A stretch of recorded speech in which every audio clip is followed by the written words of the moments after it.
ನಮಸ್ತೆ ಸರ್. ಆರ್ಯ ವೈಶ್ಯ ಯುವಜನ ಮಹಾಸಭಾ ಕಡೆಯಿಂದ ಇವತ್ತು 1200 ಜನ ಪೂರಿ ಜಗನ್ನಾಥಕ್ಕೆ ಹೊರಟಿದ್ದಾರೆ. ಪೂರಿ ಜಗನ್ನಾಥಕ್ಕೆ ಹೊರಡುವಂತ ಕಾರ್ಯ ಏನಕ್ಕೋಸ್ಕರ ಅಂತಂದ್ರೆ ಎಲ್ಲರೂ ಒಗ್ಗಟ್ಟಿನಿಂದ ಹೇಗೆ ಇರಬಹುದು ಅನ್ನೋ ಒಂದು ವಿಚಾರವನ್ನ ತಿಳಿಸೋದಕ್ಕೆ, ಧಾರ್ಮಿಕವಾಗಿ ಹೇಗೆ ನಮ್ಮ ಇದರಲ್ಲಿ ಇಡೀ ಭಾರತದಲ್ಲಿ ಧಾರ್ಮಿಕವಾಗಿ ಇರುವಂತ ಒಂದು ಒಳ್ಳೆಯ ಕೃಷ್ಣನ ಜನ್ಮಸ್ಥಳ ಆಗಿರುವಂತ ಪೂರಿ ಜಗನ್ನಾಥಕ್ಕೆ ಹೋಗಿ ಅಲ್ಲಿ ಒಂದು ವಿಚಾರವನ್ನು ಇಟ್ಕೊಂಡು ಉದ್ದೇಶದಲ್ಲಿ ಮಾತಾಡಕ್ಕೆ ಎಲ್ಲರೂ ಹೊರಟಿದ್ದಾರೆ. ಇವತ್ತಿಲ್ಲಿ ನಾನು ಬೀಳ್ಕೊಡುಗೆ ಕೊಡಕ್ಕೆ SMBT ರೈಲ್ವೆ ಸ್ಟೇಷನ್ಗೆ ಬಂದಿದ್ದೀನಿ.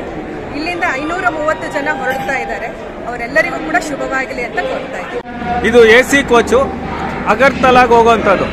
Bengaluru sir M Visvesvaraya platform ಇಂದ ಅಗರ್ತಲಾಗ್ ಹೋಗುವಂಥದ್ದು. ಅಂದರೆ ದಕ್ಷಿಣ ಭಾರತದಿಂದ ನಾರ್ತ್ ಈಸ್ಟ್ ಭಾಗಕ್ಕೆ ತೆರಳುವಂಥ ಒಂದು ದೊಡ್ಡದಾದಂಥ ಒಂದು ಟ್ರೈನು. ಇದರಲ್ಲಿ ನಾವು ಭುವನೇಶ್ವರ್ಗೆ ಪ್ರಯಾಣ ಮಾಡ್ತಾ ಇದ್ದೀವಿ. ಒಟ್ಟು ಈ ಬೋಗಿಯಲ್ಲಿ 330 ಜನ ನಾವು ಒಟ್ಟಾಗೆ ಪ್ರಯಾಣ ಮಾಡ್ತಾ ಇರ್ತಕ್ಕಂಥದ್ದು. ನೋಡಿ ಎಷ್ಟು ಸೊಗಸಾಗಿದೆ. ಇದು AC ಕೋಚಲ್ಲಿ ನಾವು ಪ್ರಯಾಣ ಮಾಡ್ತಾ ಇರುವಂಥದ್ದು. Sir M Visvesvaraya terminal railway station ಇಂದ ನಾವು ತೆರಳ್ತಾ ಇದ್ದೀವಿ. ಈ ಒಂದು ತೆರಳುವ ಬೀಳ್ಕೊಡುಗೆ ಕಾರ್ಯಕ್ರಮಕ್ಕೆ ನಮ್ಮ ಕರ್ನಾಟಕ ವಿಧಾನ ಪರಿಷತ್ ಸದಸ್ಯರಾದ ಕೇಶವ ಪ್ರಸಾದ್ ಅವರು ಬಂದಿದ್ದಾರೆ. ಅವ್ರಿಗೂ ಕೂಡ ಕಾರ್ಯಕ್ರಮ ಸ್ವಾಗತ ಬಯಸುತ್ತೇನೆ. ಹಾಗೂ ಮತ್ತೋರ್ವರು ನಮ್ಮ ಜೊತೆಲಿ ಒಡನಾಡಿಗಳಾದಂತ ಮತ್ತು ವಿಧಾನ ಪರಿಷತ್ ಸದಸ್ಯರಾದಂತ DS ಅರುಣ್ ರವರು ಬಂದಿದ್ದಾರೆ. ಅವ್ರಿಗೂ ಕೂಡ ಕಾರ್ಯಕ್ರಮ ಸ್ವಾಗತ ಬಯಸುತ್ತೇನೆ. ಹಾಗೂ ಮಾಜಿ ಕಾರ್ಪೊರೇಟರ್ ಮತ್ತು ನಮ್ಮ ನಡನಾಡಿಗಳಾದಂತ ದೀಪಾ ನಾಗೇಶ್ ಅವರು ಬಂದಿದ್ದಾರೆ. ಅವ್ರಿಗೂ ಕೂಡ ಕಾರ್ಯಕ್ರಮಕ್ಕೆ ಸ್ವಾಗತ ಬಯಸುತ್ತೇನೆ. ಒಂದು ವೈಶ್ಯ ಸಮಾಜದ ಯುವಕರು ದೊಡ್ಡ ಒಂದು ಕಾರ್ಯಕ್ರಮಕ್ಕೆ ಪುರಿ ಜಗನ್ನಾಥನ ಸನ್ನಿಧಿಗೆ ಹೊರಟಿದ್ದೀರಿ. ಇದು 6ನೇ ಕಾರ್ಯಕ್ರಮ ಅಂತ ಹೇಳಿ ನಾನು ತಿಳ್ಕೊಂಡೆ. ತುಂಬಾ ಸಂತೋಷದಾಯಕವಾದಂಥ ಸಂಗತಿ. ಯಾಕೆ ಅಂತಂದ್ರೆ ನಾವು ಎಲ್ಲಿ ಪರಿಸರದಲ್ಲಿ ಇರ್ತೀವೋ ಅಲ್ಲಿಂದ ಬೇರೆ ಪರಿಸರಕ್ಕೆ ಹೋಗಿ ನಮ್ಮನ್ನ ನಾವು ರೀಇನ್ವೆಂಟ್ ಮಾಡ್ಕೊಳ್ಳುವಂಥದ್ದು. ಎಲ್ಲಿದ್ದೀವಿ, ಇಲ್ಲಿಂದ ಎಲ್ಲಿಗೆ ಹೋಗ್ಬೇಕು, ಏನ್ ಸಾಧನೆ ಮಾಡಿದ್ದೀವಿ ಅಂತ ಆತ್ಮಾವಲೋಕನವನ್ನ ಮಾಡಿಕೊಂಡು ಮುಂದಿನ ದಾರಿಯನ್ನ ನೋಡುವಂತಹ ಒಂದು ಅದ್ಭುತವಾದಂತ ಕಾರ್ಯಕ್ರಮ. ಹೋಗ್ತಾ ಇರುವಂತ ಕ್ಷೇತ್ರ ಯಾವುದು? ಪುರಿ ಜಗನ್ನಾಥ. ಪುರಿ ಜಗನ್ನಾಥಕ್ಕೆ ಅದಕ್ಕೆ ಆದಂತ ವಿಶೇಷತೆ ಇದೆ. ಪುರಿ ಜಗನ್ನಾಥನಲ್ಲಿ ಕೃಷ್ಣನ ಆತ್ಮ ಇವತ್ತು ಮಿಡಿತಾ ಇದೆ ಅನ್ನುವಂತ ಪ್ರತೀತಿ ಇದೆ. ವಿಶೇಷ ಸಂಗತಿ ಇದು. ಬಲಭದ್ರ ಸುಭದ್ರ ತನ್ನ ಒಡ ಹುಟ್ಟಿದವರ ಜೊತೆಯಲ್ಲಿ ಕೃಷ್ಣ ಅಲ್ಲಿ ನೆಲೆಸಿರುವಂಥದ್ದು. ಆ ದೇವಸ್ಥಾನಕ್ಕೂ ಒಂದೊಂದಷ್ಟು ಮಹತ್ವ ಇದೆ. ಪ್ರತಿನಿತ್ಯ ಸಂಜೆ 4ರಿಂದ 6 ಗಂಟೆ ತನಕ ಅಲ್ಲಿ ಧ್ವಜಾರೋಹಣ ಆಗತ್ತೆ. ಇವತ್ತು ಧ್ವಜಾರೋಹಣ ಮಾಡಿದ್ರೆ ಮಾರನೇ ದಿನ ಧ್ವಜವನ್ನ ಅವತರಣ ಮಾಡ್ತಾರೆ.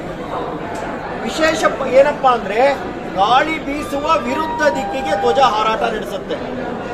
ಏನು ಅಂತ ಗೊತ್ತಿಲ್ಲ, ಅದಕ್ಕೆ ಸೈಂಟಿಫಿಕ್ ರೀಸನ್ ಏನೇನೋ ಹೇಳ್ತಾರೆ.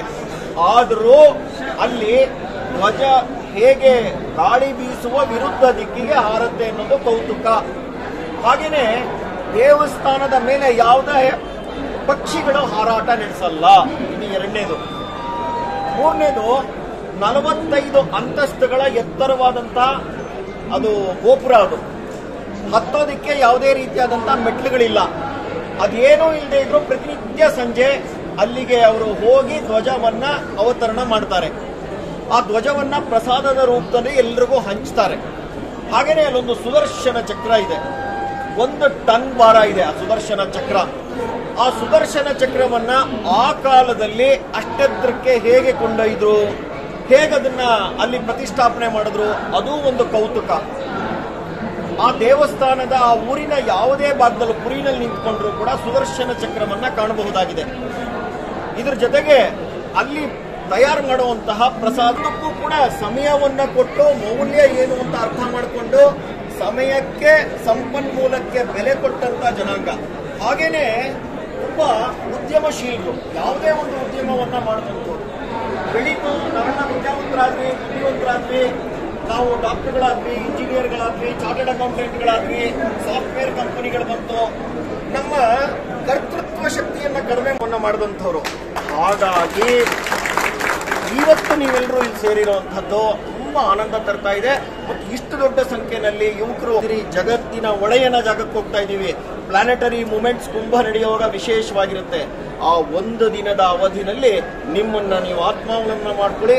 ನಾನೆಲ್ಲಿದ್ದೀನಿ ಇಂಡಿವಿಜುವಲ್ ಆಗಿ, ನನ್ನ ಮನೆ ಎಲ್ಲಿದೆ, ನನ್ನ ಸಮುದಾಯ ಎಲ್ಲಿದೆ, ಕರ್ನಾಟಕ ಎಲ್ಲಿದೆ, ಭಾರತ ಎಲ್ಲಿದೆ, ಇದಕ್ಕೆ ನಮ್ಮ ಕೊಡುಗೆ ಏನಾಗಬೇಕು ಅಂತ ಯೋಚನೆ ಮಾಡಿ ದೃಢ ಮನಸ್ಕರಾಗಿ ನೀವು ವಾಪಸ್ ಬಂದು ನಿಮ್ಮ ನಿಮ್ಮ ಕ್ಷೇತ್ರಗಳಲ್ಲಿ ನೀವು ನಾಯಕತ್ವವನ್ನು ಕೊಡ್ತಾ, ಸ್ಥಳೀಯ ಮಟ್ಟದಿಂದ ಪಾರ್ಲಿಮೆಂಟ್ ತನಕ ನೀವು ನಿಮ್ಮ ನಾಯಕತ್ವವನ್ನು ಕೊಡ್ತಾ, ಆರ್ಥಿಕ ಶಕ್ತಿಯನ್ನ ಜಗತ್ತಿಗೆ ಬಿಟ್ಟುಕೊಡದೆ ಮತ್ತೊಮ್ಮೆ ಸಮುದ್ರಗುಪ್ತನ ಕಾಲಕ್ಕೆ, ಸುವರ್ಣ ಯುಗಕ್ಕೆ ನರೇಂದ್ರ ಮೋದಿ ಅವರ ನೇತೃತ್ವದಲ್ಲಿ ತಗೊಂಡು ಹೋಗ್ತೀನಿ ಅನ್ನೋದೇ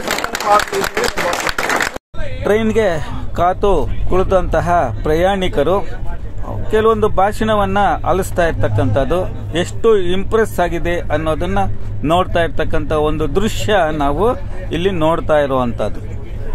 ಸಿಹಿ ಹಂಚ್ತಾ ಇರುವಂತದ್ದು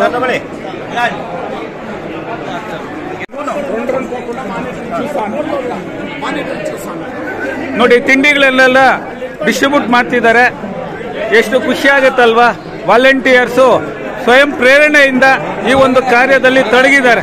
ನೋಡಿ, ಉದ್ದನೆಯಾದಂತ ಲೈನ್ ಅಲ್ಲಿ ಒಬ್ಬೊಬ್ಬರಾಗಿ ಮೊಸರನ್ನ ಒಬ್ರು, ಚಿತ್ರಾನ್ನ ಒಬ್ರು, ಉಪ್ಪಿನಕಾಯಿ, ನೀರು, ಸ್ಪೂನು ಎಲ್ಲ ನೀಡ್ತಾ ಇರ್ತಕ್ಕಂಥ ಎಷ್ಟು ಹೆಮ್ಮೆಯ ವಿಷಯ ಆಗ್ತಿದೆ ನೋಡಿ.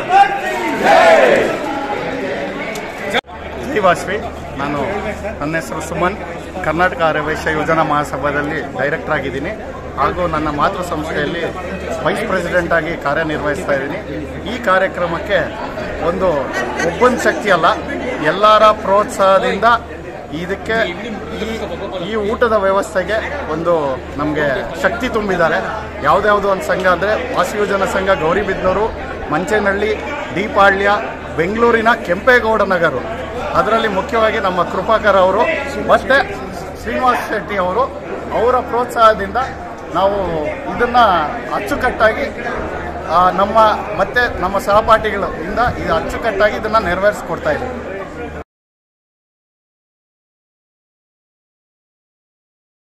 ನನ್ನ ಹೆಸರು Lakshminarayanamurthy, doctor Meghashyam, D V Rajesh. ನಾವೆಲ್ಲನೂ ಕೋಲಾರ ಡಿಸ್ಟಿಕ್ಕಿಂದ ಬಂದಿದ್ದೀವಿ. ನಮ್ಮ ಮಹಾಸಭೆಯಿಂದ, ಯುವಜನ ಮಹಾಸಭೆಯಿಂದ ಈ ಒಂದು 2 ವರ್ಷಕ್ಕೊಮ್ಮೆ ಏನು ಆಯೋಜನೆ ಮಾಡ್ತಾ ಇದ್ದಾರೆ, ಪುರಿಯಲ್ಲಿ ಈ ಬಾರಿ ಸಮ್ಮೇಳನ ಆಯೋಜಿಸಿದ್ದಾರೆ. ಈ ಸಮ್ಮೇಳನಕ್ಕೆ 1070 ಶಿಬಿರಾರ್ಥಿಗಳಾಗಿ 1500 ಶಿಬಿರಾರ್ಥಿಗಳಾಗಿ ಹೋಗ್ತಾ ಇದ್ವಿ. ಈ ಒಂದು ದಿಶೆಯಲ್ಲಿ ನಾನು ಸರ್ ಎಲ್ಲಿ ಪ್ರಯಾಣ ಮಾಡ್ತಿದ್ದೀರಿ ಸರ್? ಪುರಿ ಜಗನ್ನಾಥ ಭುವನೇಶ್ವರ. ಓಕೆ ಅಮ್ಮ, ತಮ್ಮ ಹೆಸರೇನಮ್ಮ? ಶ್ವೇತಾ. ತಾವು ಇಲ್ಲಿ ಬಂದಿರುವಂತದ್ದು ಎಲ್ಲರಿಗೂ ಸೆಂಡ್ ಆಫ್ ಕೊಡಕ್ ಬಂದಿದ್ದೀವಿ. ಎಲ್ಲರಿಗೂ ಸೆಂಡ್ ಆಫ್ ಕೊಡಕ್ ಬಂದಿದ್ದೀವಿ. ಎಲ್ರಿಗೂ ಸೆಂಡ್ ಆಫ್ ಮಾಡ್ಕೊಡಕ್ ಬಂದಿದ್ದೀರಿ. ನೋಡಿ, ಟ್ರೈನು ಲೇಟಾಗಿ ಬರ್ತಿದೆ ಅಂತಾಗ ಸ್ವಲ್ಪ ಒಂದು ಆಟನೂ ಸಹ ಇಲ್ಲಿ ಆಟ ಆಡ್ತಿದ್ದಾರೆ. ಏನ್ ಆಟ ಅಂತ ಗೊತ್ತಿಲ್ಲ ನನಗೆ, ಒಟ್ಟಿನಲ್ಲಿ ಆಟ ಆಡ್ತಾ ಇದ್ದಾರೆ.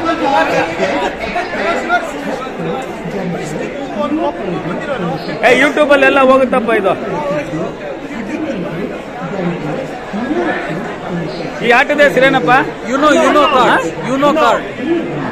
ಲೇಟಾಗಿ ಆಗಿದೆ, ಹಾಗಾಗಿ ಇವರೆಲ್ಲ ಕೂತ್ಕೊಂಡು ಬಿಸ್ಕೆಟು, ಕಾಫಿ, ನೀರು ಕುಡಿತಾ ಇರ್ತಕ್ಕಂಥ ದೃಶ್ಯ ನಾವು ನೋಡ್ತಾ ಇದ್ದೀವಿ. ನೋಡಿ, ಈ ಟೀಮು ಬಾಗೇಪಲ್ಲಿಂದ ಬಂದಿರತಕ್ಕಂಥದ್ದು. ಈ ಒಂದು ಸಮೂಹ ಇಲ್ಲಿ ಕಾಣ್ತಾ ಇದೆ. ಈ ಒಂದು ವಿಡಿಯೋ ಲೈಕ್ ಮಾಡಿ, ಶೇರ್ ಮಾಡಿ, ಸಬ್ಸ್ಕ್ರೈಬ್ ಮಾಡಿ, ಇನ್ನೊಂದಷ್ಟು ಮಾಹಿತಿಯನ್ನು ಜನರಿಗೆ ನೀಡಿ ಶುಭವಾಗಲಿ ಎಂದು ಹಾರೈಸ್ತಾ ಥ್ಯಾಂಕ್ ಯು ವೆರಿ ಮಚ್.